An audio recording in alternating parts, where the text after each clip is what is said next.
Good evening, everyone.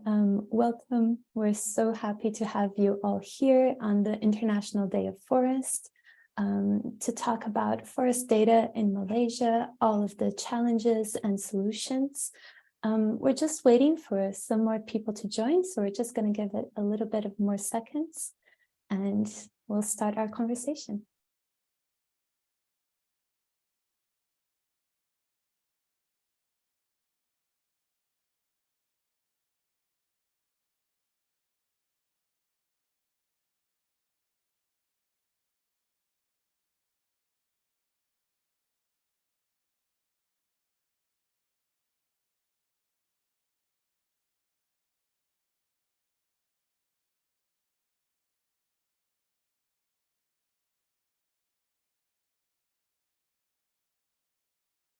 All right, let's get started. My name is Fernanda Bufa, and I'm the coordinator of environmental investigations at the Pulitzer Center. If you haven't joined us before, the Pulitzer Center is a nonprofit journalism and education organization. The Rainforest Investigations Network, or RAN as we call it, is one of the largest editorial initiatives within the Pulitzer Center. RAN offers a year-long fellowship that promotes and shares resources, investigative methods, data hacks, and editorial training to journalists reporting on deforestation, governance, and supply chains in the world's largest rainforests, which is the Amazon, the Congo Basin, and Southeast Asia. I have a little bit of a few logistics before we begin our conversation. You'll see a Q&A icon on your screen, and you can begin adding your questions for our panelists at any time throughout our discussion. And we want to let you all know that we are recording the session, and it will be available on the Pulitzer Center website and also in the Pulitzer Center YouTube channel. For today's conversation, we have a good mix between journalism and conservation experts. So please allow me to introduce our three guests. First, we have Yao-Hua Law. Yao-Hua is a freelance science journalist and podcaster in Malaysia. He was an RAN Fellow in 2022 and has just won a Sigma Award for data journalism. In 2019, he co-founded Macaranga, an environmental journalism portal focused on Malaysia. We also have with us Shamila Arifin. Shamila is with us representing Friends of the Earth Malaysia, and which is also called SAM. It's an NGO that campaigns against the loss of the environment in Malaysia. SAM works with affected communities from farmers to indigenous people in order to ensure that environmental justice is tightly linked with social justice through policies and other related advocacy work. And our third guest is Surin Suksuan. Surin has more than 20 years of experience in biodiversity conservation and sustainability. He has a particular interest in tropical forest conservation and the management of protected areas. He initiated a long-term project to support the Malaysian government in producing a master list of protected areas for the country, for which the dataset is now available on protectedplanet.net. So how our panel will work is each one of our guests will present a main problem in forest data and forest management in Malaysia, and also propose a solution. After that, we will have a Q&A from the panel, and finally, we will open it for a Q&A for the audience. I would like to remind you all again that you can already start using the Q&A button to talk with our guests and ask anything you would like to. And with that, I'm going to hand it over to Yao-Hua. Start sharing the screen. All right. Yeah. Thanks a lot, Fernanda. Thanks again to Shamila and Surin for being here, spending your valuable time here. Hello, everyone. Good evening, good morning, wherever you are. We each only have like 5 minutes to give our brief. So I'll try to be concise. So, when it comes to, I guess, the challenges of forest data in Peninsular Malaysia specifically, the one I would like to raise is this issue with state gazettes or, gazetted forest reserves. Like how many forest reserves do we actually have in Peninsular Malaysia? And I'm talking about Peninsular Malaysia for two main reasons. First is that, Sabah and Sarawak are quite different governance when it comes to forest. And the second reason is because I'm here in Peninsular Malaysia, just a bit more difficult to go over to East Malaysia to do the research there. Right. So, all the forests that we see in Peninsular Malaysia, 85% of it is forest reserves. So they are the main bulk and a very important component. And in Malaysia, in Peninsular Malaysia specifically, under the National Forestry Act, right?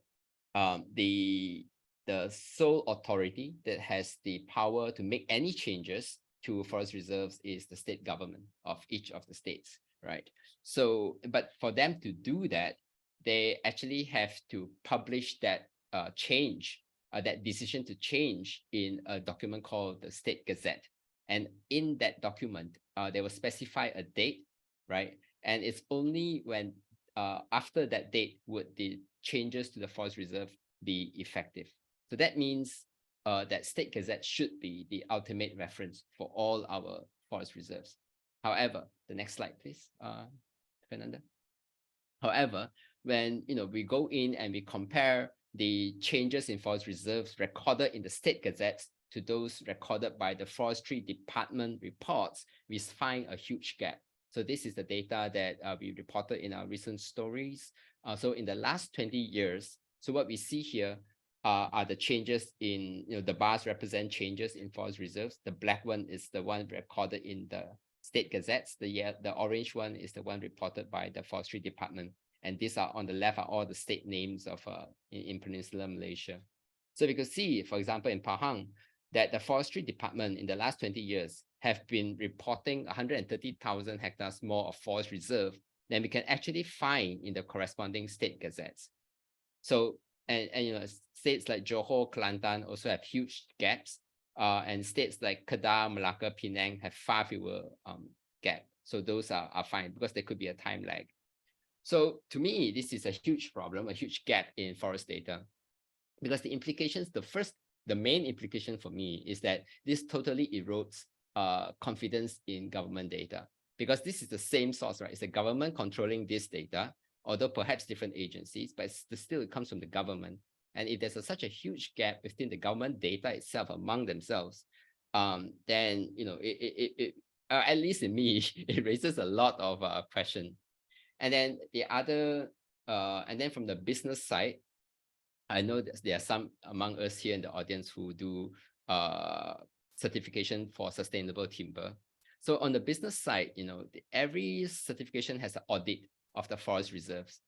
And if the scope of the audit itself is being questioned now based on this data, then it can lead to reasonable doubt of the integrity of the certification itself. And that would actually translate into, if the certification is somehow lost or, being questioned, then it will affect the business prospects of the timber traders and the whole timber industry that really depends on those certification.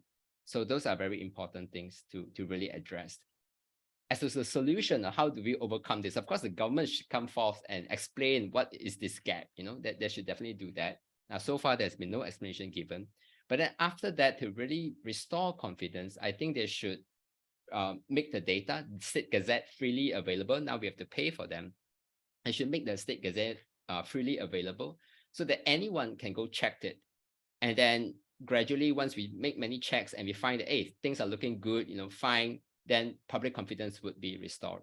To me, I think that's the best solution, the most sustainable solution that everyone should really push forward for. Right, so that's my time wrapped up.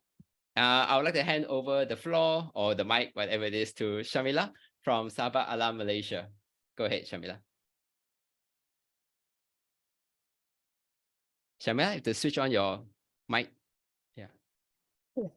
Okay, thank you, Yao and Fernanda, and thank you, Pulitzer, for organizing this.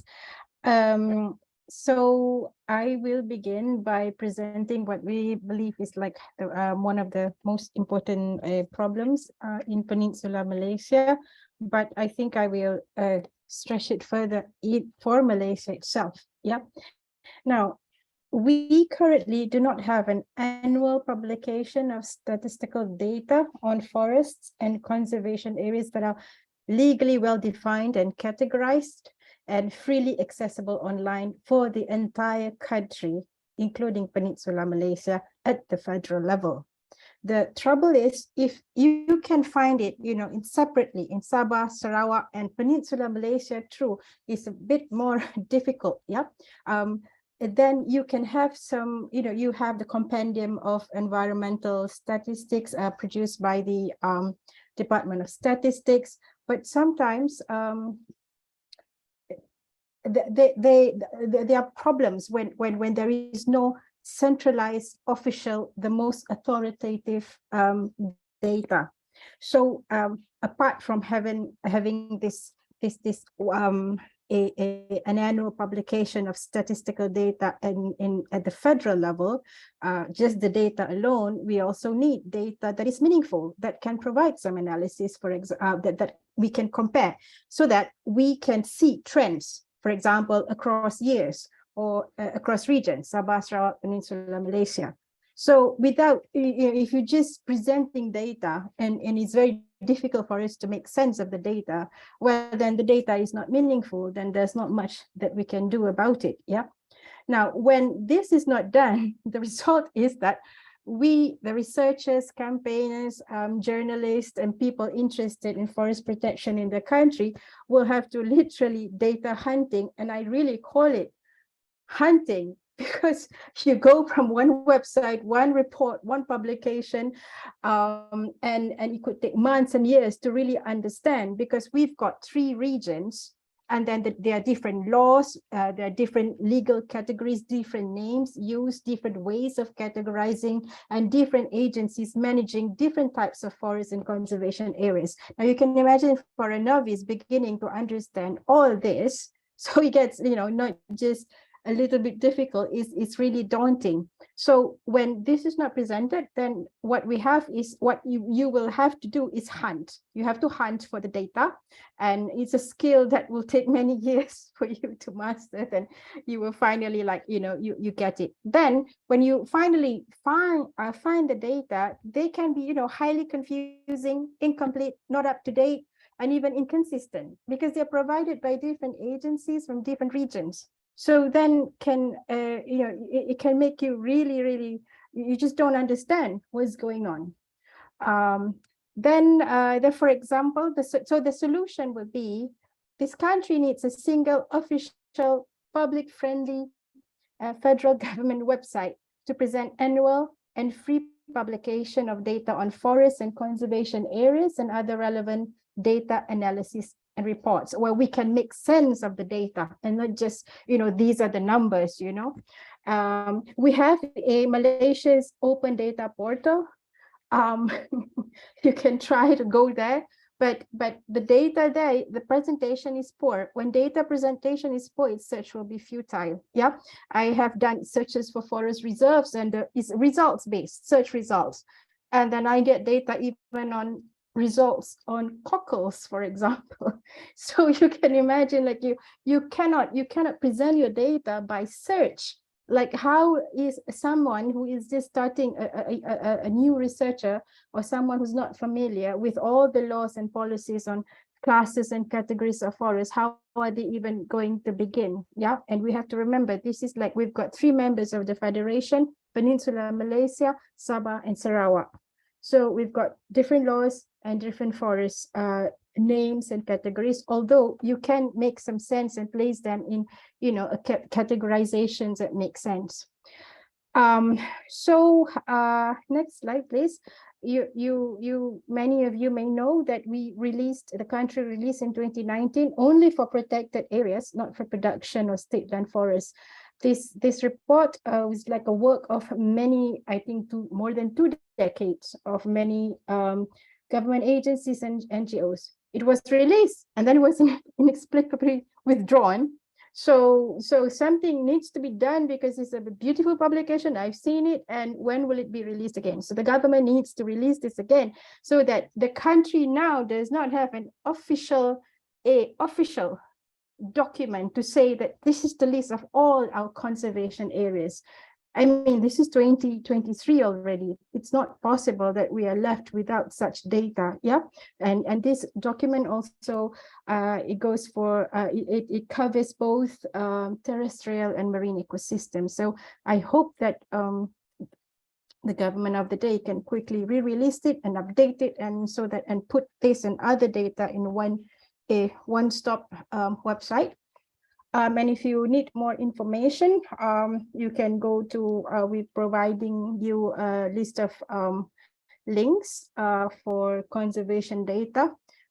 Here you can click, and it's telling that if you actually Google something like forestry statistics in Malaysia, what any of these 6 articles will be on top of Google search, and below will be the forestry department. How can that be? An NGO is providing this service of providing this data. Instead, by right, a federal government website should be on top of a research. Why is it Sahabat Alam Malaysia? I mean, we're happy to have to appear on top of the search results of a search engine, but it shouldn't be. Yeah. And also, if you want more information on indigenous customary land rights, you can go to these links that we're given to know more. So thank you.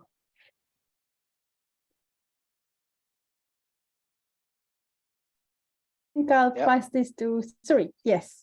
Thanks, Shamila. So yeah, I think pretty much we are mostly talking about the same thing, maybe slightly different angle to it. So I'm also talking about the lack of official data being a major issue in Malaysia. And maybe I can put a bit more focus on spatial data as well, not just the legal information about the forest, but also geospatial data. Where, how big, the maps for all these areas and so on. So currently, we have this kind of gap in terms of the data availability, as Shamila and Yao-Hua has pointed out already. And what is the impact of the problem? So maybe Fernanda, you can just go to the next slide, please. Thank you. So, I mean, I can think of many impacts, but I just picked 3. And you can see the first one, inefficiencies in coordinating land use planning amongst different agencies.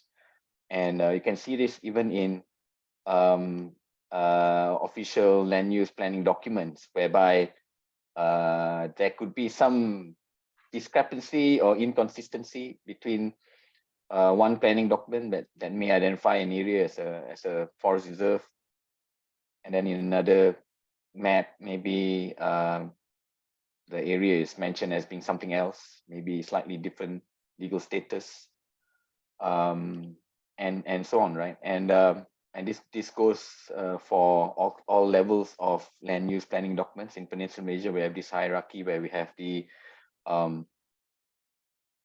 national physical planning, the national physical plan as the main kind of federal level planning document.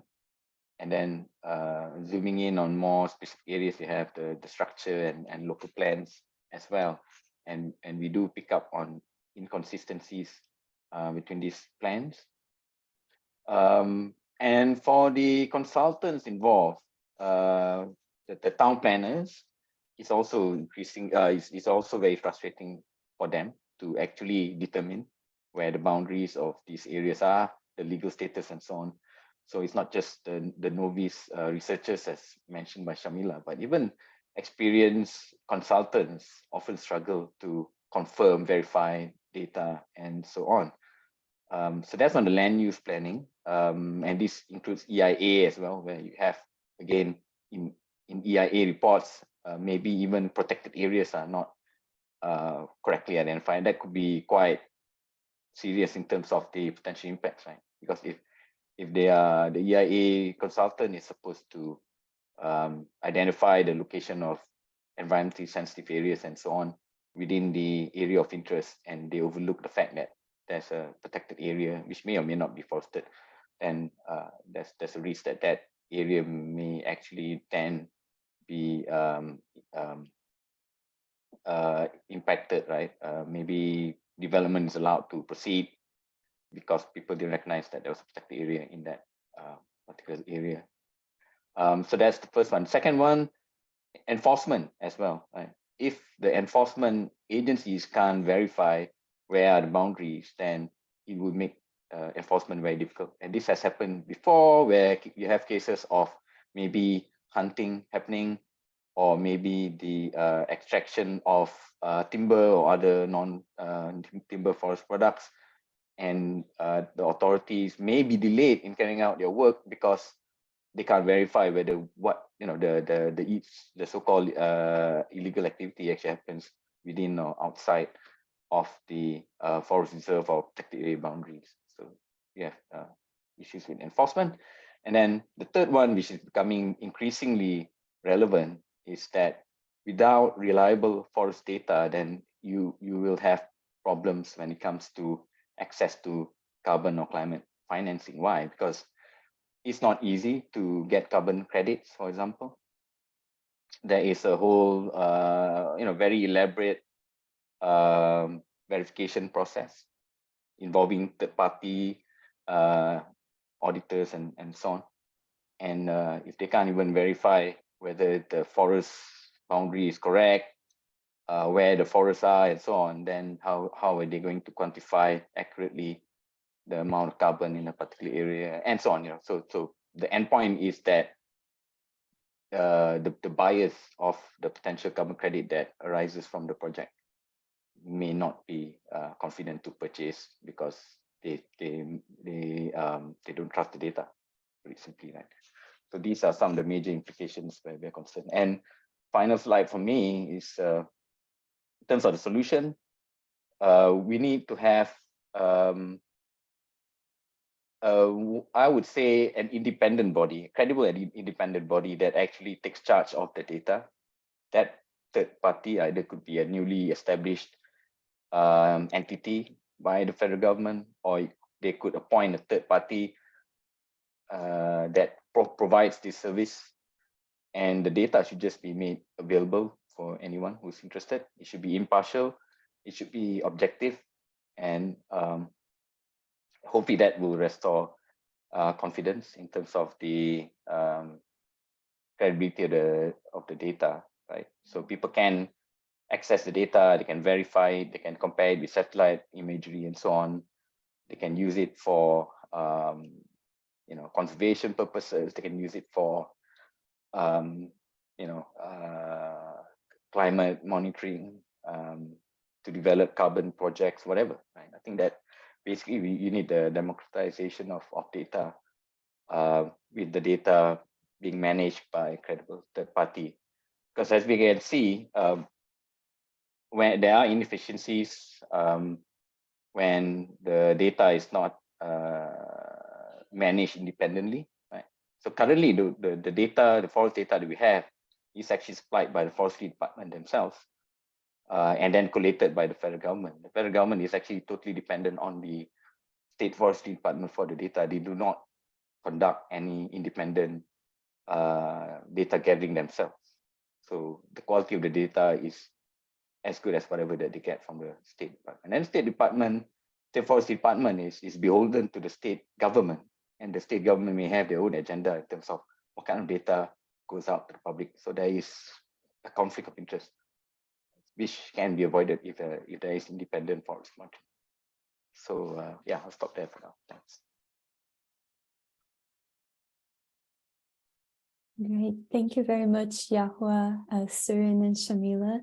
I was now going to ask two questions for each one of our guests, but I see that the audience has so many questions. We already have 7 questions in, so I'll just make one question, one round each, and then we will jump to the audience questions. And I encourage you all to continue using the Q&A button so we can get to your questions very soon.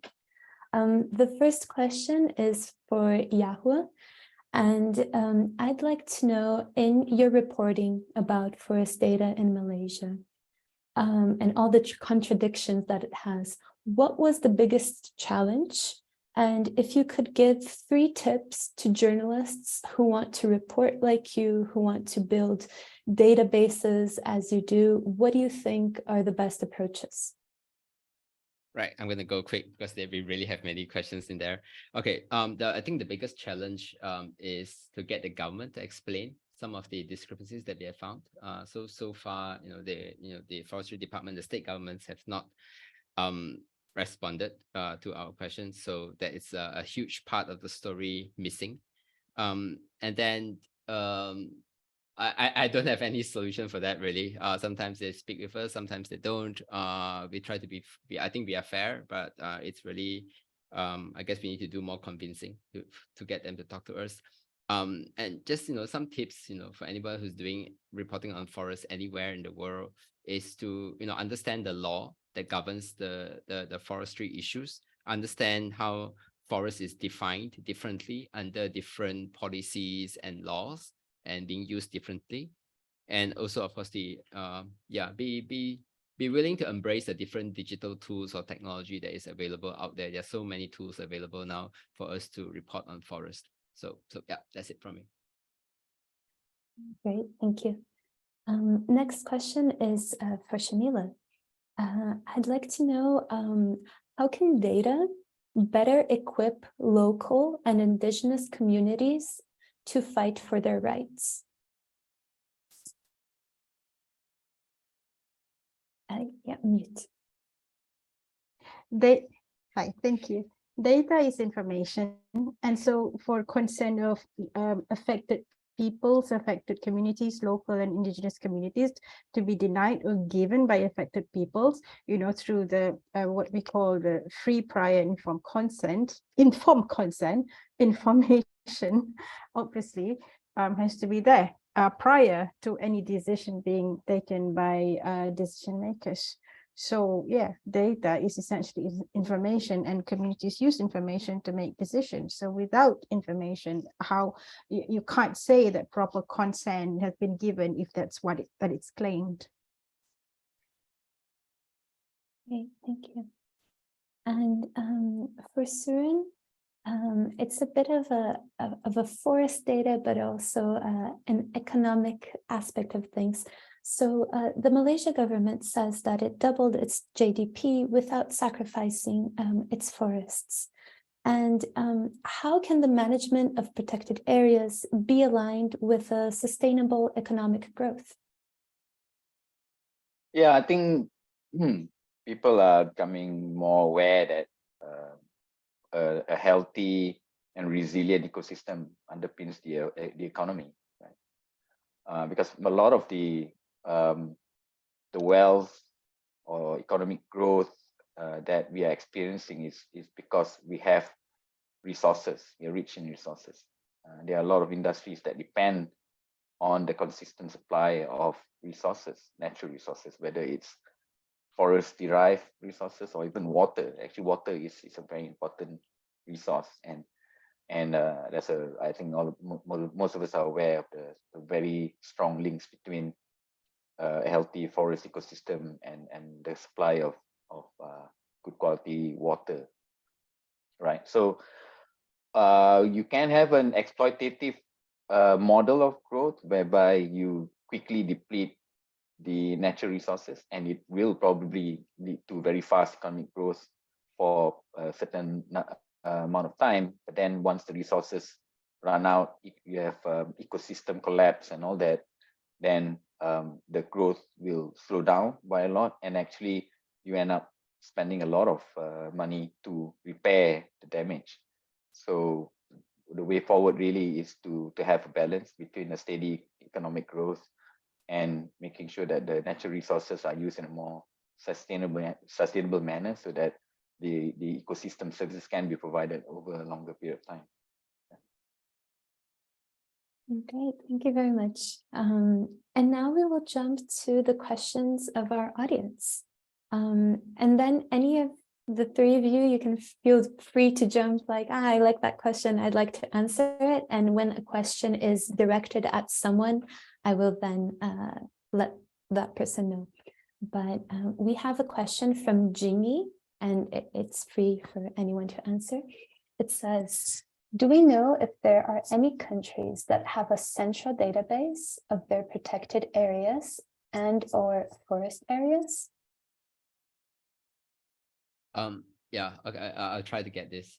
I don't know if I can't say for sure, but I've looked at I've looked at the ones the public reports available out of Bhutan, and I find it a lot more granular and a lot more high resolution than the ones we can find in Malaysia for the whole of Malaysia.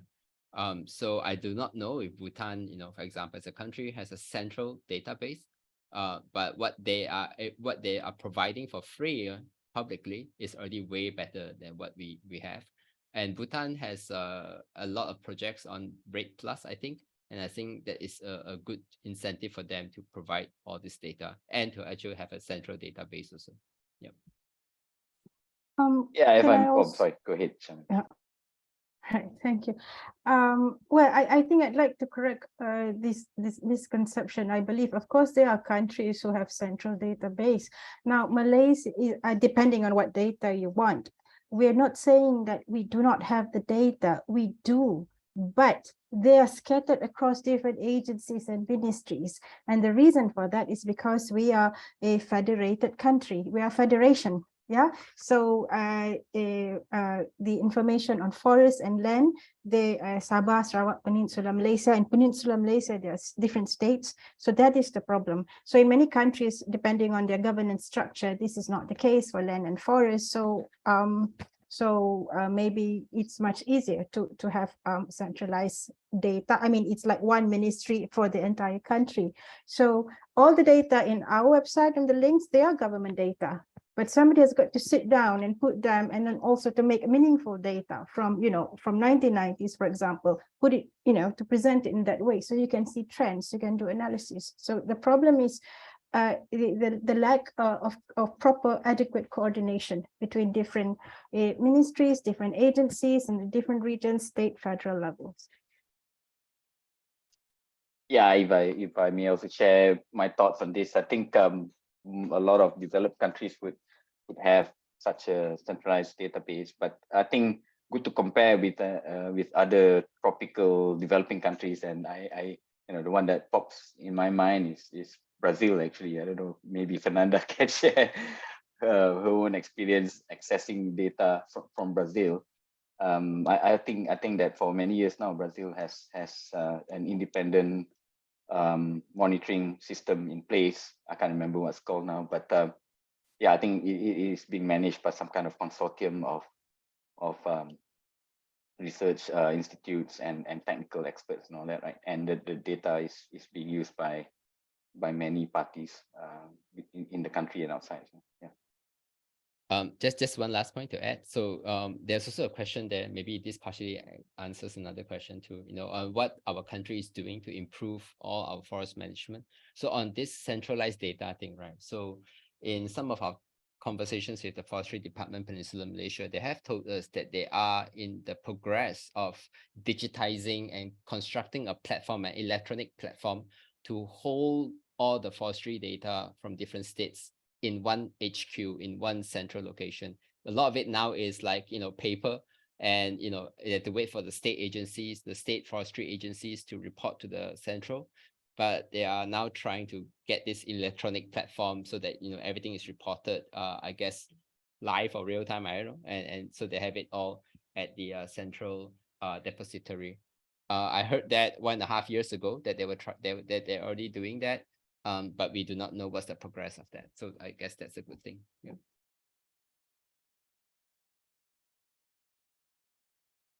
Great, thank you very much.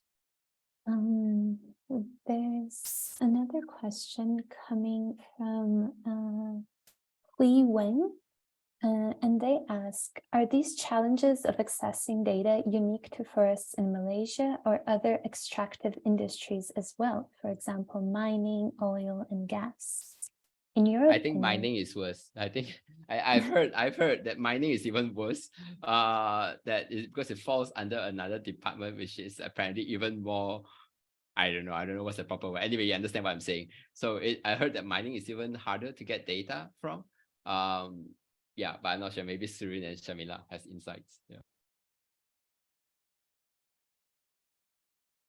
Well, I think in general, data is quite difficult to access, as Shamila has mentioned, maybe kept by different agencies in different places. And we are expecting that they are available online, that is even harder to do. Sometimes the information is available but not online. You have to actually write into the individual agencies to get information. They may or may not share the information with you. They probably would ask a lot of questions why you need the information. So yeah, I think it's navigating this complexity or multiverses, as Yao-Hua calls it. I think that's the challenging part.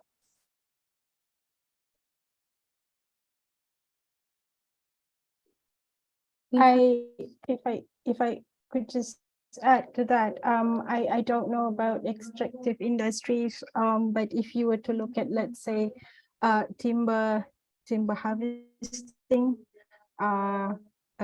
timber exports, commodities, data on those and that kind of information, my comment generally would be that I have been searching data since, I don't know, 15 years ago. Okay.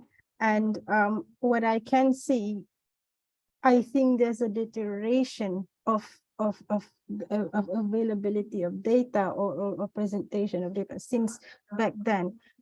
One of the, I don't know if I'm right, but this is what I have been saying in recent years, is that when you go to a government website right now, to an agency department, let's say in charge of certain resource, and you want to know, if you click on statistics, they will take you often to the Malaysian open data portal. In the past, for example, the Malaysian plantation industries, they produce the statistics on commodities annually. That is a simple, nice, well-presented publication that happens annually in PDF, if that's how you access it. But before, there are also printed copies. But when you direct people all to another website, and I understand someone told me that this maybe is like related to some international process to in providing transparent data or something, I don't know, but it's more difficult to get it, because in the past years, in the past decades, I could just download the reports, then I could see trends, I could see all for commodities. But right now it's a bit challenging, because we as a member of the public, we want a visually easily understandable data.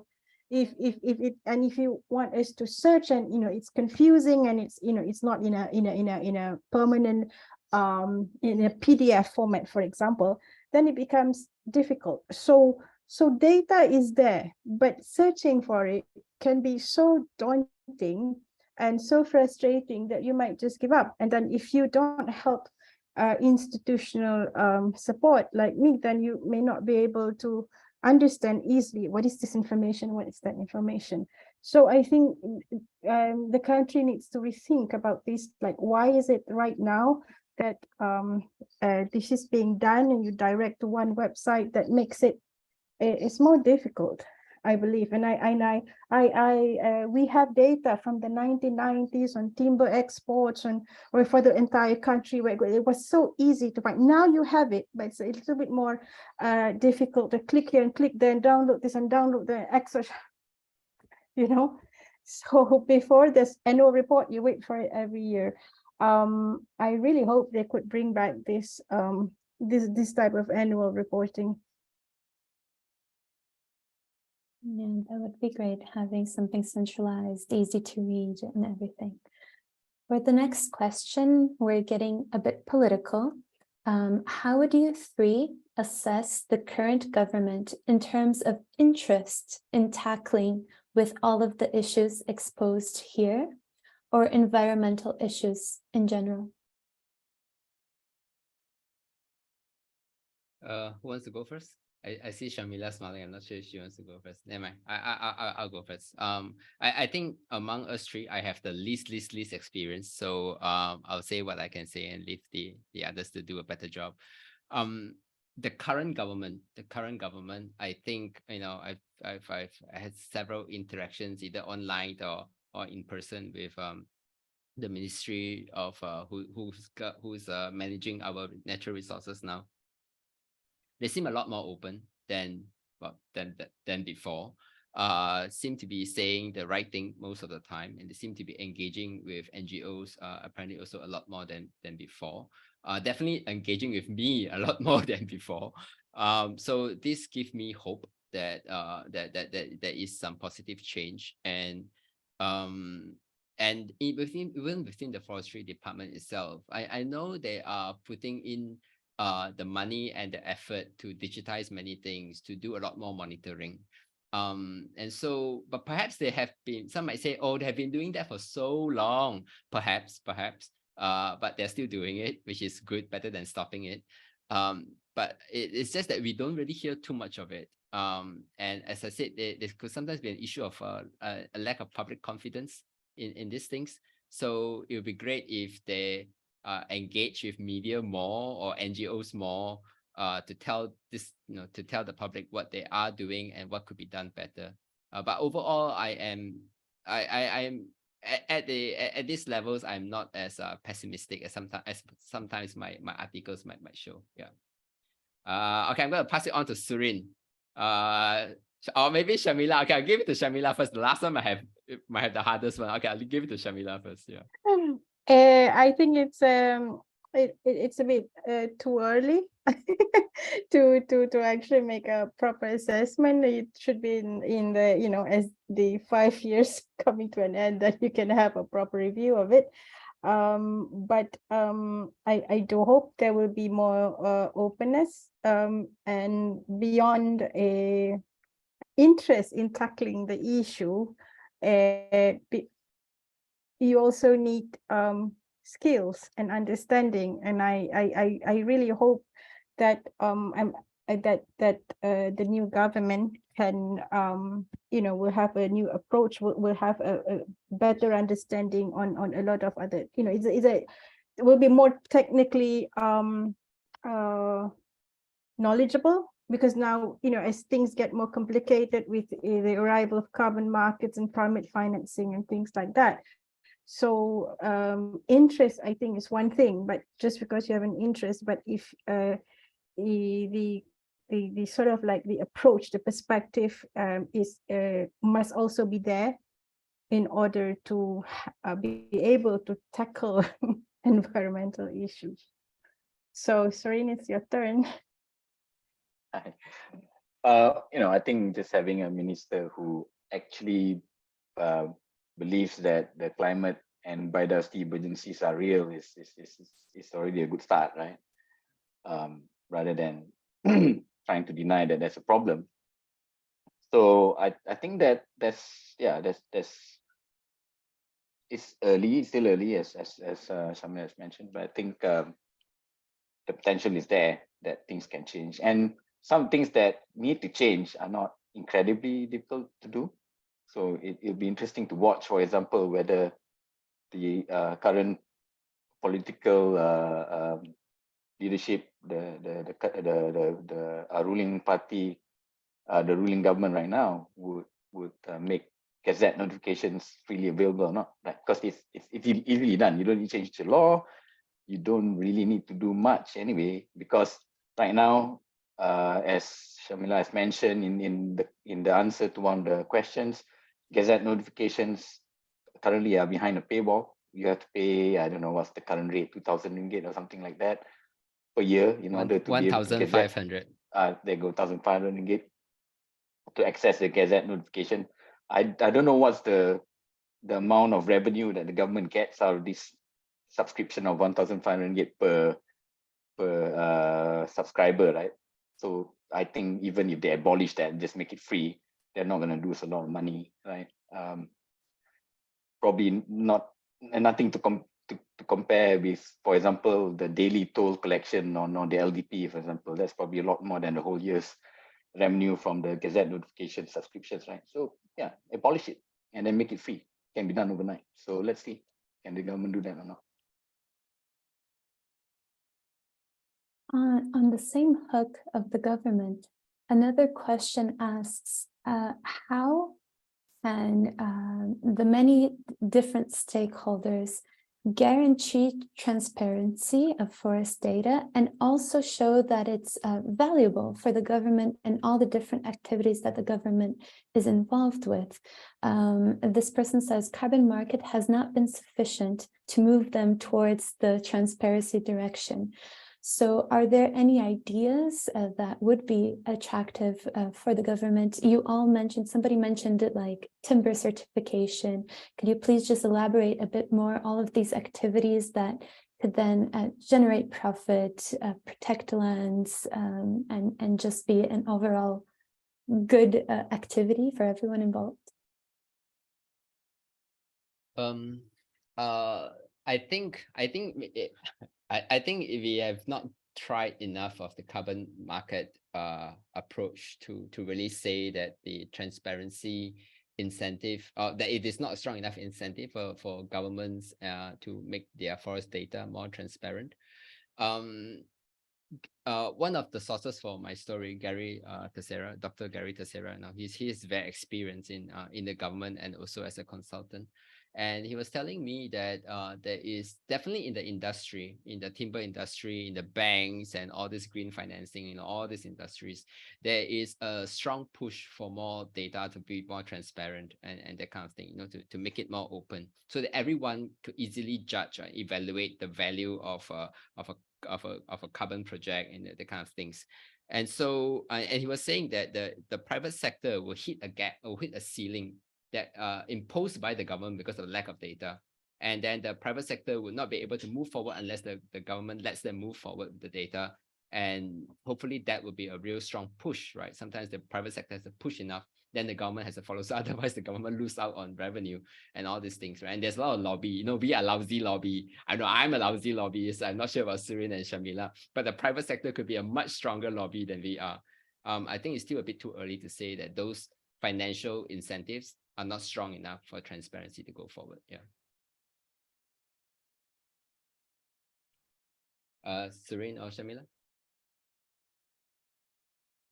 Okay, yeah, Surin, you first. Okay. I don't know whether incentives are the way to go. I think the government should do it because that's the right thing to do. And as citizens, I think it's our basic right to demand that the government does the right thing. And it could even be one of the things that we held them accountable for when we are electing them into the government, right? So I think moving forward, political parties will have to state clearly what's their intended action, what's their manifesto with regard to freedom of information. And in some cases, that's already happening, but I think people need to be more specific in their demand, right? And then we should just elect the government that best performs or promises what we expect them to do, and that's to make information freely available, the right kind of information. Yeah, I think that we can go down that path of trying to incentivize things as if the government, some little kid that you have to entice with, lollipops or something like that. That shouldn't be the case. I think they should do what's right. I agree with Surin. Yeah, governments should do what is right because they are elected.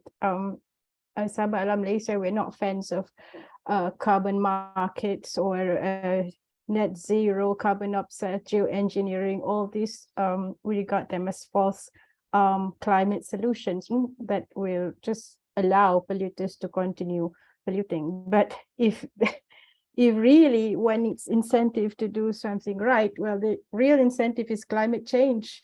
If things are not done properly, then we will all go down together, humanity as a whole. So if that's not good enough, an urgency to really put things, to have proper governance, and also, protect rights, protect forests for the future generations, then nobody can help us, not even the government. Thank you very much. And now shifting the conversation back to journalism. There's one question that is directed to Yao-Hua, and it says, great work with the report on Macaranga. How long did it take for you and your team to notice the differences when dealing with forest data from different sources? And how do you suggest that journalists mitigate all of these challenges? Yeah, so thanks for asking the question. I actually have typed in the answer to that, but in case others didn't see it. So basically, how did I answer it? Yeah, I guess you really got to understand the differences, like the source of the data, how it was collected. Those are the basic steps. Just try to understand that and see if you can actually from there determine why there is a gap. It just could be it was collected differently. But if very often, sometimes like what I encountered, you can't actually find how it was really collected. Then you ask the people who collected it, and if they still do not respond to you, give an explanation, then really I'm at the ends of my ability then, and I just present a discrepancy as we did, without being able to really explain it well. And then hopefully others do better than us. And then to the question of how easy is it to find the discrepancies, is actually very easy. It's very easy to find discrepancies once you have looked at it just a bit more. Like Sir Shamila said, yeah, if you want, then you just plot it out. I think you can find it. Yeah, have a go at it. Yeah. Thank you. Another question says, if the national forest data is not reliable and not confirmed by any third party, does that mean that the CO2 removal reported is not credible, or is not as credible as it claims to be?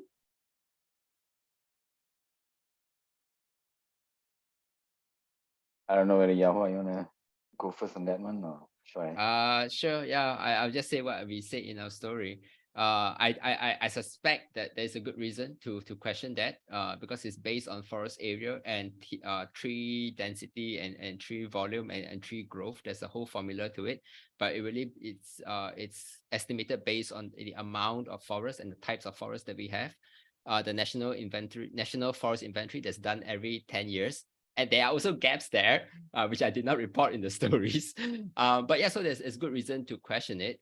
But how far is the gap? Dr. Renat Siu, a climate change specialist, he told us that we don't really know how far off the figure could be, because nobody audits those. So like Surin was saying, find a third party, independent party to really audit those. I don't think anybody's updates to the United Nations is being audited.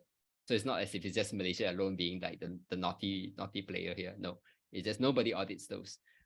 So if you're really that concerned, I don't know. Yeah, I guess raise the issue somewhere, and yeah. So that's that. Surin?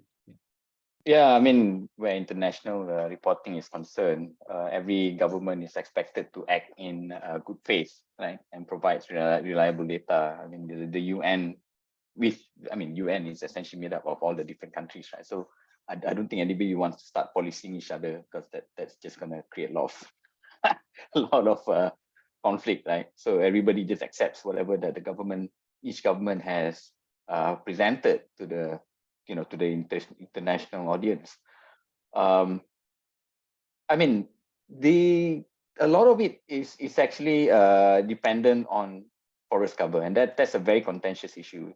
If you read the articles by Macaranga, even that graph that Yao-Hua presented in his slide earlier, right, shows what is reported by the government in terms of the change in forests. These are legal forest reserves, right? Areas that have been taken out or added to the forest reserves in Peninsular Malaysia as a whole. And for each state, you can see the discrepancies between the government's own data, right? So even within the government, you see these discrepancies in the data. So if you then take that issue about the forest cover alone, so let's say the forest reserve cover for the whole of Malaysia is supposed to be something like, I don't know, say 50% of maybe slightly less than that, but you add the protected areas and state land forests and all that, right? So maybe let's say it's 40% of the whole country is legally constituted forest reserve. But if there is discrepancy in data, like some of the areas that are reported as forest reserve are not actually legally gazetted, then how do you verify which are exactly the forest reserves? You only use the actual gazette notification, which comes right at the end of a very lengthy process in terms of constituting forest reserve. Is that how you confirm the figure?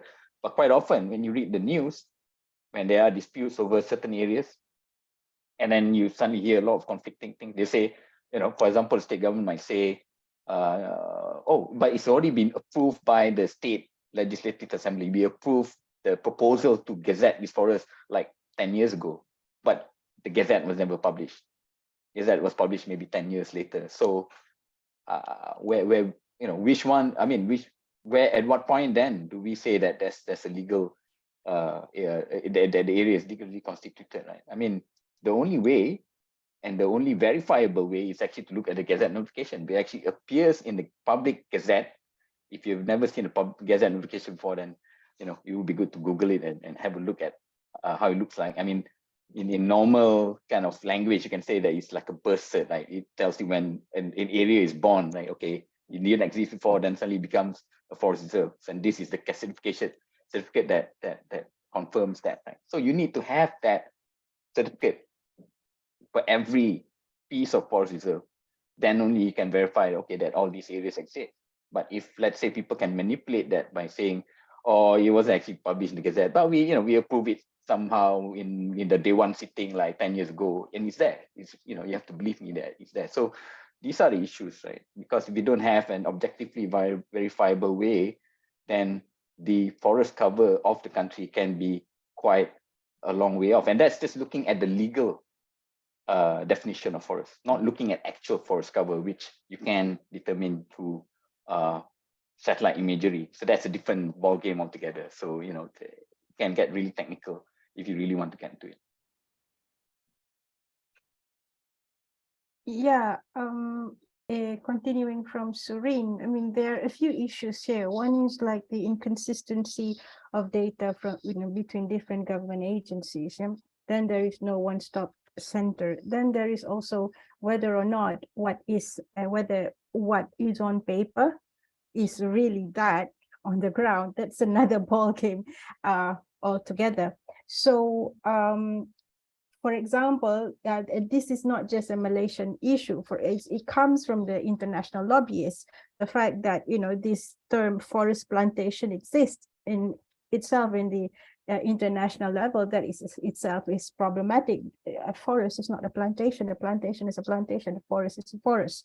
Yeah. So monoculture plantations are also, depending on how the legal framework is. We also have data on areas in our forest cover that includes forest plantation.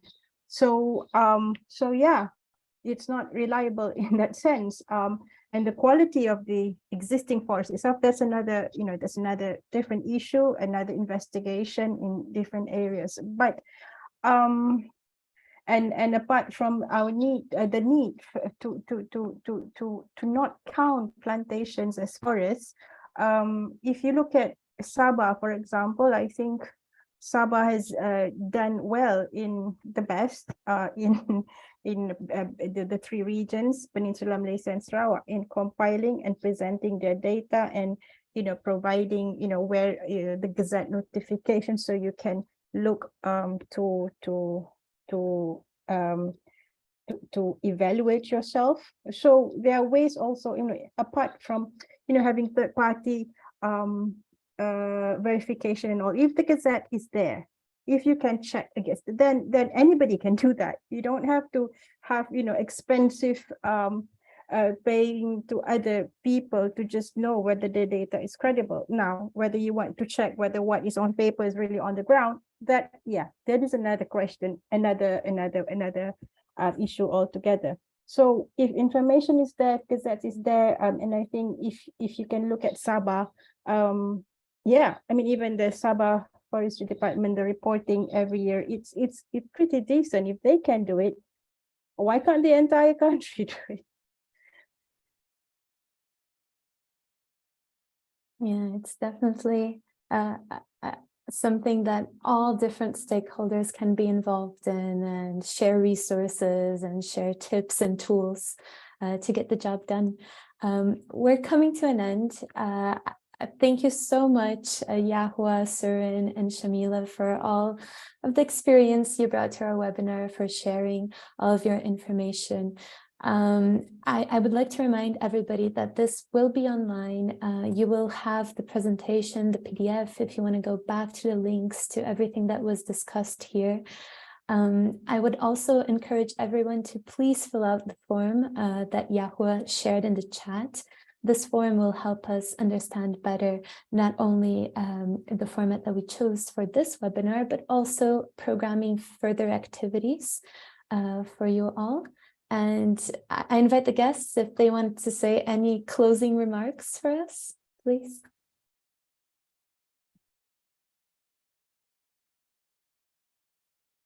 Okay, I think You go.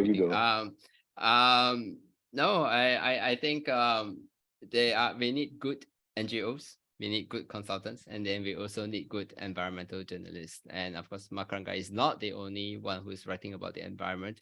So, we are all doing our part. So however you can support environmental journalism. Yeah. Okay, so that's a self-plug there. All right. Okay, on to Shamila. Closing remarks. I would say, if any of the participants or anyone seeing this later, if they would like to know about forest, then fortunately or unfortunately, you will have to read up a lot of stuff.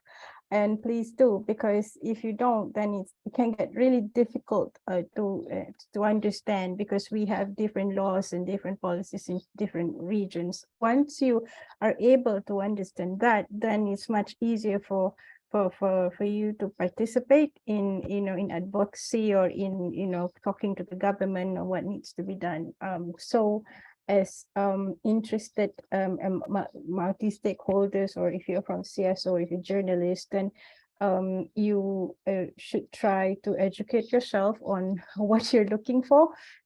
We've provided the links. That's all public service. If you need to learn more, we've tried to make it as easy as possible. Then I think yeah, that's all for me. And thank you for all of you who are here, and also to Pulitzer Center for hosting this, and my fellow panelists. Yeah, thanks especially to Pulitzer Center and Macaranga for organizing this this webinar. I think that it's one of the many things that we can do actually to increase the awareness and yeah, get more people to understand what are the key issues, and encourage them to find out for themselves, get information, educate themselves, as Shamila said. So I think it's a continuous process, and I think the more people that are aware, then the more that it's likely we can see change happening. Thanks. Thank you, everyone, and happy Forest Day. Thank you. See you guys. Happy Forest Day. Yeah, Bye. happy Forest Day. Forest and health. Thanks. Forest and health. Happy Forest, and yeah, something like that. Happy forest and health. All right. Okay. Yep, Thanks, you go. Fernanda. Thanks, everyone. Good night. Thanks Thank all. you.